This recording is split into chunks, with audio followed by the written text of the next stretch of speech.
In this video, I would like to show you how I go about flame working a pretty big disc bead. My original desire to even make a disc was specifically for the jewelry that I wanted to create at the time.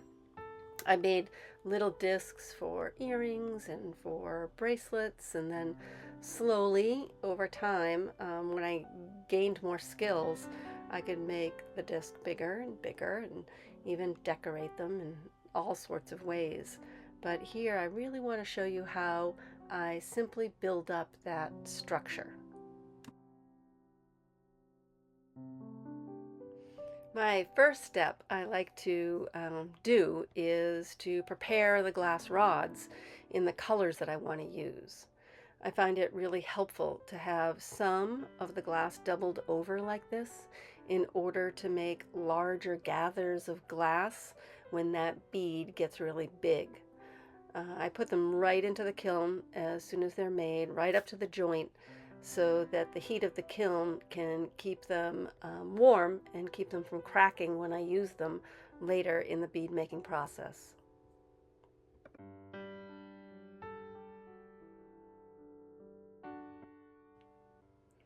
Here I'm using a 6mm or 1/4" mandrel.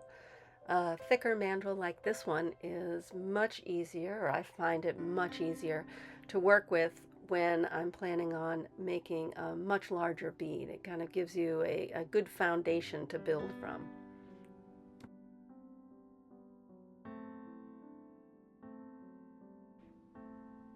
And as you can imagine, the first step is to make that initial gather and wrap the glass around the mandrel. And what I'm trying to do here is to have a very light touch and create a very small footprint to work with.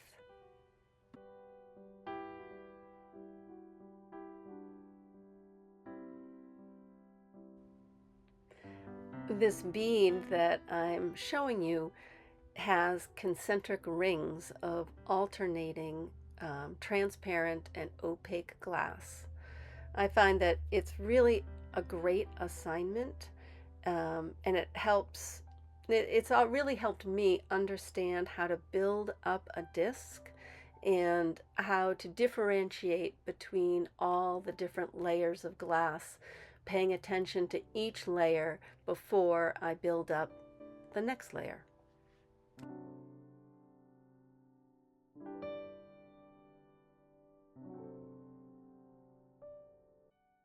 So now the game is really alternating colors. You can have fun with different color combinations. I think this bead will look great in any color combination. You don't even have to pick 2 colors. You could pick, more colors than that. But it's just the idea of those layers and, using this bead as a stepping point in developing skills.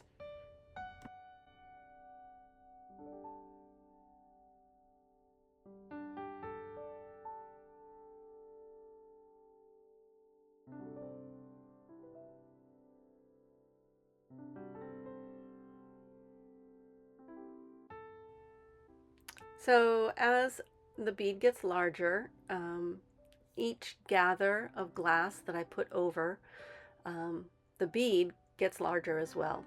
So I am heating up more glass each time and trying to attach it and wrap it around that bead as consistently as possible.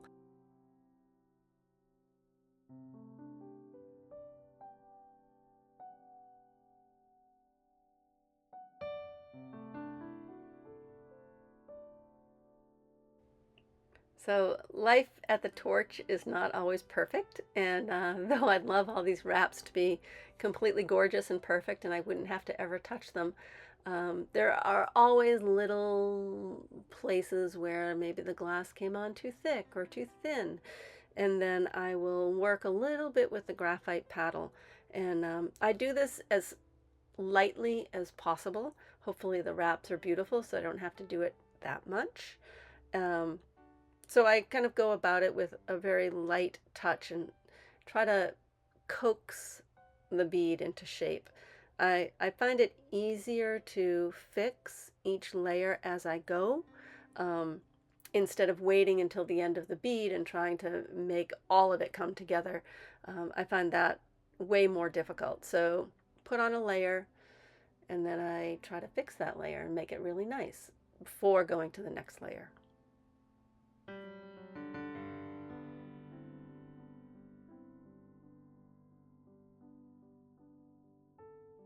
When the bead gets a little larger, I always find that there are all sorts of fixes that need to be made. I usually don't take away glass, I add glass. So I'll see if the layer looks really smooth. If there's like a little concave area, I'll add a little bit more of the color that I just put on in order to fix that wrap to make it look good, and just coax it into shape before putting the next color down.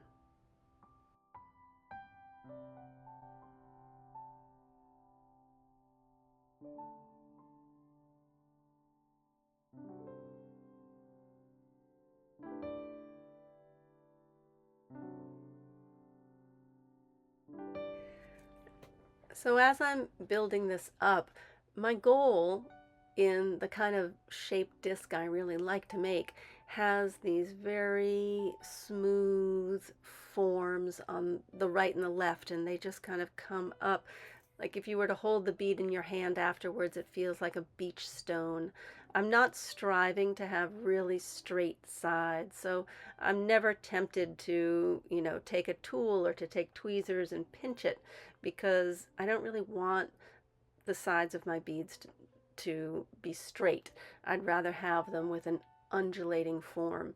Um, and so that's why I am building it up this way, and that's why I'm sort of lightly touching it with the graphite paddle and letting gravity do a lot of the work.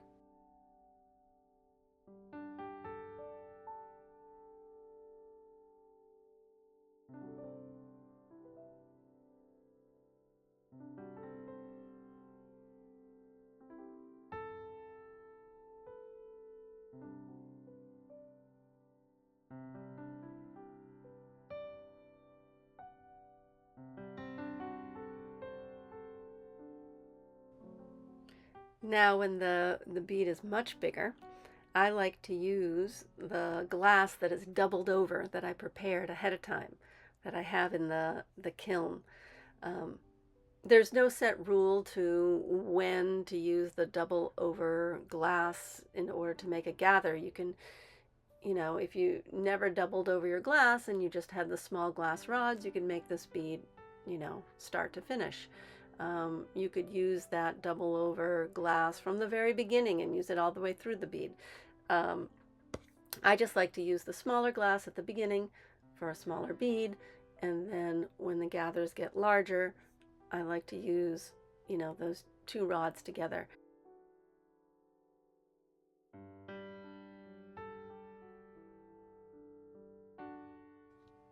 So one more thing I can say about the doubled over glass, it almost looks like a tuning fork where you have two rods connected with one as the handle.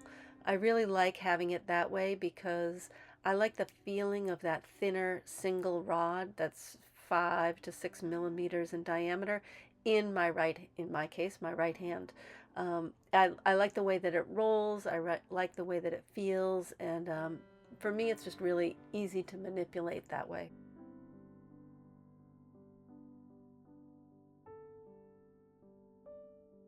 So once I get that wrap all the way around, if there's any kind of adjustment that I need to do or adding glass, I definitely will pick up a single rod in order to do that.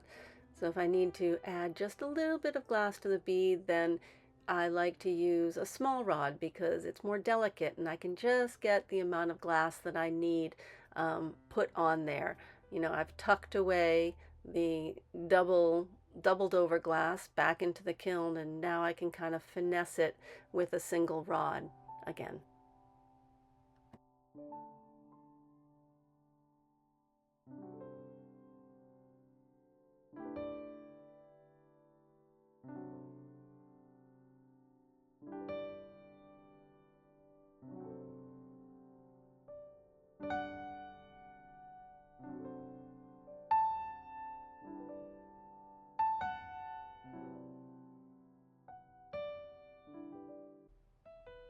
So I have to say that, you know, when a gather of glass goes on the bead just the way that you want it to, it is a great feeling.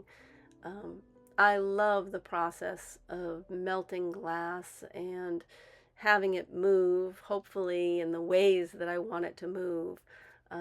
But that has taken time. You know, starting out, I made small beads and was very, very happy. And, you know, they weren't always round and they were very lumpy. And looking back at that and seeing how, you know, work develops over time and skills develop over time, it's really um, exhilarating. I think that, you know, always at the torch, I'm marveling at how the glass is moving and hopefully the way that I want it to move. There are always some surprises, I guess, unpleasant surprises, but you know, there are also pleasant surprises.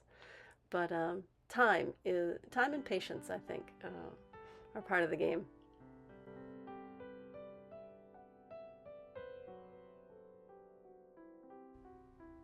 When when is it really the last wrap, putting it around the bead? And that is, you know, it's really a decision that you make at the moment.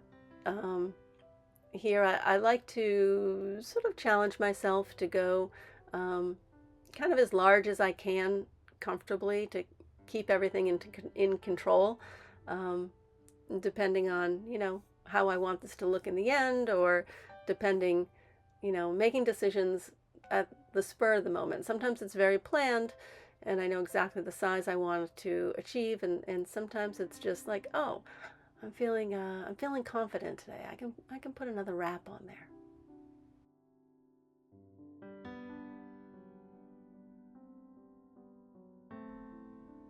I feel like at the very end, I spend a little extra time making sure that, you know, not only that final wrap um, looks good, but in reference to the first wrap that was put on and the sides of the bead and, you know, how everything kind of comes together, and make sure that there aren't any tool marks, and that, you know, if I touch it with the paddle, that I go back into the flame and smooth everything off and try to really look at it from all angles.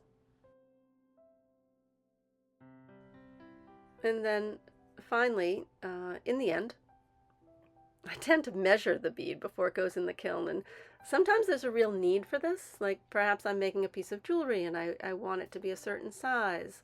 But even if there's no need to measure it, I tend to measure it. And I think that that's really just getting a grip on what the size of the bead looks like when it's hot. Um, and then I can relate that to the actual size of it when it's out of the kiln and cold and in my hand.